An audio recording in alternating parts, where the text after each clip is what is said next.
Hi Vilas, welcome to south Indian recipe.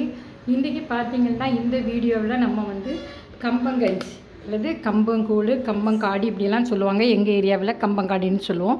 இதை நம்ம வந்து எப்படி செய்யலாங்கிறத பார்க்கலாம். அதோட பார்த்தீங்கன்னா இது வந்து பாருங்கள், நான் இது வந்து செய்து முடிச்சிருக்கிறேன். இதை எப்படி சாப்பிட்லாம் அப்படின்னு சொல்லி பார்த்தீங்கன்னா இது வந்து நல்லா ஆறுனாக்கி பாருங்கள் எப்படி இருக்குன்ட்டு. இதை நம்ம எடுத்துக்கலாம் தேவைக்கு. இது வந்து மேலே உள்ள ஆடை மாதிரி உள்ளதை நம்ம இதை எடுத்துடலாம். இப்போ பாருங்கள், தேவைக்கு நமக்கு எவ்வளவு தேவையோ அதை எடுத்து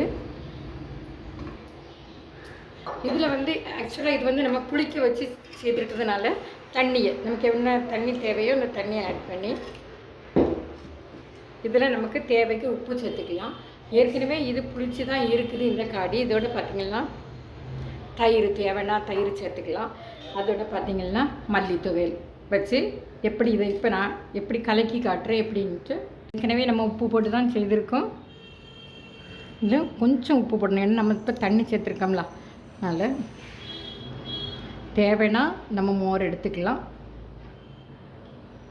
இது வந்து இப்படி கரைச்சி குடிக்கும்போது வந்து ரொம்ப டேஸ்ட்டாக இருக்கும். இந்த காடியை வந்து நம்ம எப்படி செய்யலாங்கிறது தான் இந்த வீடியோவில் நம்ம பார்க்க போகிறோம். வாங்க. பார்த்திங்கன்னா இதில் 1/2 கிலோ கம்பு இருக்குது. கம்புனா நிறைய பிகினர்ஸ்க்கு வந்து தெரியாது, அதை எப்படி பண்ணணும்னு தெரியாது. ஆனால் ஸ்டோர்ஸ்லேயே இப்போ வந்து கம்பு மாவு, கம்பு குருணை எல்லாமே கிடைக்குது. இது பார்த்திங்கன்னா நான் 1/2 கிலோ கம்பு எடுத்து அதை நல்லா கழுகி சுத்தம் பண்ணி காய வச்சு திரும்ப எடுத்து வச்சுருக்கிறேன். இதை வந்து இப்போ நம்ம என்ன பண்ணணுன்னாக்கி மிக்ஸி ஜாரில் வந்து பல்ட்டில் போட்டு, அதாவது அதை வந்து ரொம்ப சாஃப்டாக அரைக்கக்கூடாது, ரொம்ப நைஸாக அரைக்கக்கூடாது. அப்படி அரைச்சி ஃபஸ்ட்லேயே எடுத்துக்கணும். நான் இதை மிக்ஸி ஜாரில் அரைச்சி காட்டுறேன் எப்படின்னு. நான் இன்றைக்கி இன்ஸ்டண்ட்டாக அந்த கம்பங்குழி செய்ய போகிறது கிடையாது. நான் கிராமங்களில் எப்படின்னா ஒரு நாளைக்கு முன்னால் ஈவினிங் வந்து அதை வந்து இடித்து வச்சு அதை புளிக்க வச்சு அடுத்த நாள் தான் கிண்டுவாங்க. அப்போ தான் அந்த கம்பு கஞ்சி வந்து ரொம்ப டேஸ்ட்டாக இருக்கும். நான் அது மாதிரி தான் செய்கிறேன். அந்த காலங்களில் கம்பு வந்து இவ்வளவு தெளிவாக கிடைக்காது. எப்படி கிடைக்குன்னா உமி நிறையா இருக்கும். அதை உரலில் போட்டு குத்தி அதுக்கு பிறகு எடுத்து அதுக்கு பிறகு திரிப்பாங்க. திரியல் உண்டு, அதில் திரிப்பாங்க. ஆனால் இந்த காலங்களில் அதெல்லாம் இல்லாதனால நல்ல தெளிவாகவே கிடைக்கிது நமக்கு கம்பு ஸ்டோர்ஸில். நமக்கு குருணா வேணும்னா குருணா, பொடி வேணும்னா பொடி, அப்படி வாங்கிக்கலாம். நான் வாங்கி இன்றைக்கி பார்த்தீங்கன்னா நான் வந்து ரவை பக்குவத்தில் தான் இதை பொடிச்சு எடுத்துருக்கிறேன். நல்லா நைஸாக பொடிச்சு அது வந்து ஏதோ ஒரு கூழ் மாதிரி ஆயிரும், கஞ்சி மாதிரி இருக்காது குடிக்கிறதுக்கு. கிராமங்களில் பார்த்தீங்கன்னா இப்படி தான், இதே ஸ்டைலில் தான் வைப்பாங்க. இனி இதை வந்து நம்ம வந்து தண்ணி ஊற்றி கலக்கி வைக்கணும். இன்றைக்கி இதை ஒன்றுமே செய்யக்கூடாது, நாளைக்கு காலையில் தான் நம்ம கஞ்சி பண்ணணும். அதனால் இப்போ வந்து நான் வந்து இதை வந்து தண்ணி ஊற்றி கலக்கலாம். அதை விட வந்து வடித்த தண்ணி, நம்ம சாதம் வடிச்சிருப்போம்ல அந்த தண்ணியில் கலக்கும்போது வந்து ரொம்ப அருமையாக இருக்கும். பாருங்கள் எப்படி கலக்கி வைக்கிறேன்னு. பக்குவத்துக்கு நம்ம வந்து கலக்கி வச்சுக்கிடணும். கஞ்சி தண்ணி இல்லை அப்படின்னா, வடித்த தண்ணி இல்லை அப்படின்னா நம்ம வந்து பச்சை தண்ணியிலே அதை மாதிரி வந்து நம்ம வந்து கலக்கி வச்சுக்கலாம். இப்போ இதை வந்து நல்லா மூடி போட்டு புளிக்க விடணும். நாளைக்கு காலையில் எடுத்து இதை வந்து கஞ்சி மாதிரி கிண்டி எடுக்கணும். அப்போ தான் வந்து அது வந்து நல்லா இருக்கும். இது கம்பங்காடினி தான் எங்கள் ஏரியாவில் சொல்லுவோம். நாங்கள் வந்து கிராமத்தில் இருக்கிறதுனால இது கிராமத்தில் உள்ளவங்க வந்து விரும்பி சாப்பிடக்கூடிய ஒன்று. அதுவும் பார்த்திங்கன்னா இப்போ வெயில் காலமாக இருக்கிறதுனால இது வந்து மேக்ஸிமம் கிராமத்தில் உள்ள வீடுகளில் ஒன்றில் சோளக்காடி இருக்கும், இல்லது கம்பங்காடி இருக்கும். இதை இன்றைக்கி இப்படியே நம்ம மூடி போட்டு புளிக்க வச்சிடலாம். மூடி போடுறதுக்கு முன்னால் நாங்கள் துணி வச்சு கட்டுவோம். இல்லைனா இப்படி நம்ம வந்து லிட்டை வச்சு மூடி வச்சிடலாம். கிராமங்களில் சோளத்தையே கம்பு இடித்து என்ன செய்வாங்கன்னு சொன்னால் வண்டு கட்டி புளிக்க வைக்கணும். வண்டு கட்டிங்கிறது வேறு ஒன்றும் இல்லைங்க. இப்படி வெள்ளை துணியை நினச்சி இந்த துணியில், காட்டன் துணியில் வச்சு இப்படி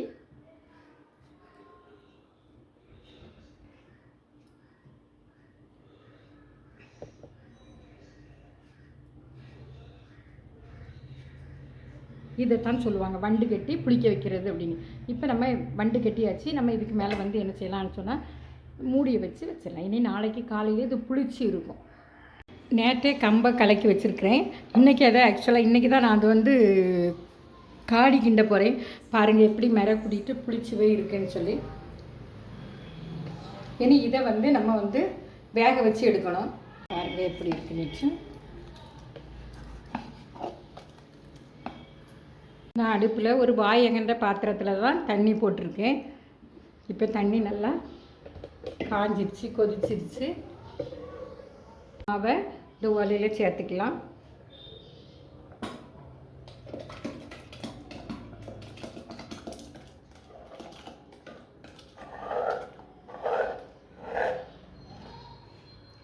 அடி பிடிக்காமல் நம்ம வந்து என்ன செய்யணும்னா கிண்டி விடணும். இப்போ இது கொதிச்சிச்சுன்னா ஃபுல்லாக வெளியில் சாடிடும். அதுக்காக பக்கத்தில் கொஞ்சம் தண்ணி வச்சுருக்கணும். பாருங்கள், இது கொதித்த பிறகு சிம்மில் போட்டுறணும், அல்லது அடியில் பிடிச்சிரும். அப்போல்லாம் பார்த்திங்கன்னா பனை மட்டையில் தான் அந்த காடியை கிண்டுவாங்க. இது கொதிக்கட்டும். கொதிக்கிறது வரைக்கும் கொஞ்சம் அடி பிடிக்காமல், ஏன்னா மாவு இதில் இருக்கிறதுனால வந்து அடி பிடிக்கும். நம்ம வந்து இப்படி கிண்டி விட்டுக்கலாம். நான் பனை மட்டைக்கு பதிலாக தான் இதை யூஸ் பண்ணிகிட்ருக்கிறேன். ஸ்டீல் கரண்டி அல்லது வேறு ஏதாவது கரண்டி போடும்போது பானை வந்து உடஞ்சிரும். ஸோ நம்ம வந்து நைஸாக தான் இதிலெல்லாம் பண்ணணும். அந்த காலத்தில் பார்த்திங்கன்னா 10 வருஷம் 20 வருஷம் ஒரே பானையை யூஸ் பண்ணியிருக்காங்க, மண் பானையை. இப்போ இது வேகட்டும். கொதிக்கிறது வரைக்கும் நம்ம இப்படி கிண்டி விடணும், அடி பிடிக்காமல். அது கொதிச்சிட்டுனா பின்ன வந்து நம்ம வந்து விட்டு விட்டு கிண்டி விடலாம். வேகட்டும். பாருங்கள், நம்ம இதை வந்து புளிக்க வச்சு கிண்டுறதுனால வந்து சீக்கிரமாக வந்து இது வந்து கெட்டு போகாது. 3-4 நாளைக்கு இருக்கும். நம்ம இது வந்து லஞ்சுக்கு வந்து கஞ்சியாக குடித்தா இப்போ இந்த வெயில் காலங்களுக்கு உடம்புக்கு ரொம்ப நல்லதாக இருக்கும். இதில் பார்த்திங்கன்னா கொலஸ்ட்ரால் கிடையாது. அப்புறம் வந்து உடம்பு வந்து அதாவது என்ன சொல்கிறதுனா வெயிட் லாஸ், உடம்பு வந்து குண்டாகாது. கிராமங்களில் பார்த்திங்கன்னா அவங்களுக்கு தெரியும் இதை எப்படி கிண்டணும் வைக்கணும் பாதுகாப்பானு தெரியும். இதில் கொஞ்சமாக ஒரு கட்டி எடுத்து போட்டு கொஞ்சம் தண்ணி ஊற்றி உப்பு போட்டு குடித்தாலே வயிறு நல்லா ஃபுல்லாக இருக்கும். அதே மாதிரி வயிற்றுக்கு நல்ல குளிமையாகவும் இருக்கும். இன்னும் கொதிக்கலை, ஏன்னா அடி பிடிச்சிருங்கிறதுக்காக நான் வந்து இப்படி கிண்டி விட்டுட்டுருக்கிறேன். இந்த மெத்தடில் தான் பார்த்த கிராமங்களில் உள்ளவங்க செய்வாங்க. காரணம் என்னடான்னா, நானும் கிராமத்தில் இருக்கிறதுனால எனக்கு இதை பற்றி தெரியும். காட்டு வேலைகளுக்கு போகிறவங்கனாலும் சரி, காட்டு வேலைகளுக்கு போகிறவங்கனாலும் சரி, இதை கொஞ்சமாக எடுத்து தண்ணி ஊற்றி உப்பு போட்டு கொண்டு போயிடுவாங்க. இந்த வெயிலுக்கு அடிக்கடி இதை குடிச்சுக்கிடுவாங்க. வேகட்டும். அந்த நாட்கள்லாம் தோட்டத்தில் வேலை செய்கிறவங்களுக்கு கூட இதைத்தான் தண்ணி ஊற்றி கலக்கி உப்பு போட்டு கொடுப்பாங்க. இப்போ கூல்ட்ரிங்க்ஸ் கொடுக்குற மாதிரி, டீ காஃபி குடிக்கிற மாதிரி அப்போல்லாம் கிடையாது. அதான் அந்த காலத்தில் உள்ளவங்க ரொம்ப தெம்பாக இருந்திருக்காங்கன்னு நான் நினைக்கிறேன். அதிகமாக நிறைய பேருக்கு சுகரும் கிடையாது, கொலஸ்ட்ராலும் கிடையாது. இதை இப்போ வந்து நம்ம நாகரிகமாக இதை செய்து சாப்பிட்றோம். ஆனால் இதை வழக்கமாக நம்ம வீடுகளில் இதே ஒரு வழக்கமாக இப்போல்லாம் குக்கரில் செய்கிறாங்க. இப்போ அந்த காலங்களில் மாதிரி கம்பு வந்து உமியோடு கிடைக்காது. அங்கே அப்போல்லாம் பார்த்திங்கன்னா உமியோடு இருக்கும். நம்ம தான் அதை உரலில் போட்டு குத்தி எடுக்கணும், புடச்சி எடுக்கணும். அதுக்கு பிறகு இடித்து இப்படி கலக்கி வைக்கணும். இப்போ பார்த்திங்கன்னா எல்லாமே நல்லா கிடைக்கிது. ஸ்டோரில் பார்த்திங்கன்னா எல்லாம் கிடைக்கிது, நல்லா நீட்டாக கிடைக்கிது. நம்ம இதே போல் வாங்கி மிக்சியில் போட்டு அடித்து நம்ம இப்படி செய்து வச்சுக்கிட்டாலே நமக்கு இது ரொம்ப நல்லது. இது ஹெல்த்தியாகவும் இருக்கும். பாருங்க, இப்போ தான் அது வந்து கொதித்து வருது, இன்னும் வேகலை. நான் அடி பிடிக்காமல் அப்படியே கிளறி விட்டுகிட்டே இருக்கிறேன்.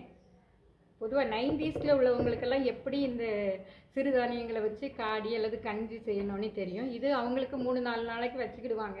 ஆனால் இப்போ உள்ள பிள்ளைகளையும் பாராட்ட தான் தெரியும். ஏன்னா யூடியூப் பார்த்து நிறைய பேர் இதை செய்து சாப்பிட்றாங்க வீடுகளில். இந்த மெத்தடில் செய்து பாருங்கள். இன்னும் வேகலை, வேகட்டும். பாருங்கள் எப்படி குருணையாக அருமையாக இருக்குது. இப்படி இருக்கும்போது தான் இந்த ரொம்ப மாவு இல்லாமல் இப்படி நம்ம குருணையாக நம்ம வந்து இது பண்ணும்போது தான் அந்த கஞ்சி சாப்பிட்றதுக்கு ரொம்ப டேஸ்ட்டாக இருக்கும். அந்த காலங்களில் இது எல்லாருக்குமே நெசசரியாக இருந்தது. பாருங்கள், வேகட்டும். அப்புறம் பார்த்திங்கன்னா கம்பு நல்லா வெந்திருச்சு, மலர்ந்து போய் இருக்குது. இதில் நம்ம இந்த நேரத்தில் வந்து இதுக்கு தேவையான உப்பு சேர்த்துக்கலாம். நான் கல் உப்பு சேர்த்துருக்கேன். சேர்த்து உப்பு கரையட்டும். இப்போ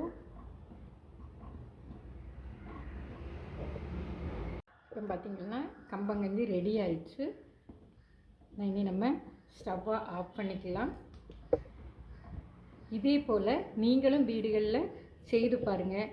லைக் பண்ணுங்கள், ஷேர் பண்ணுங்கள், மறக்காமல் சப்ஸ்கிரைப் பண்ணுங்கள். தேங்க்யூ ஃபார் வாட்சிங் மை வீடியோஸ்.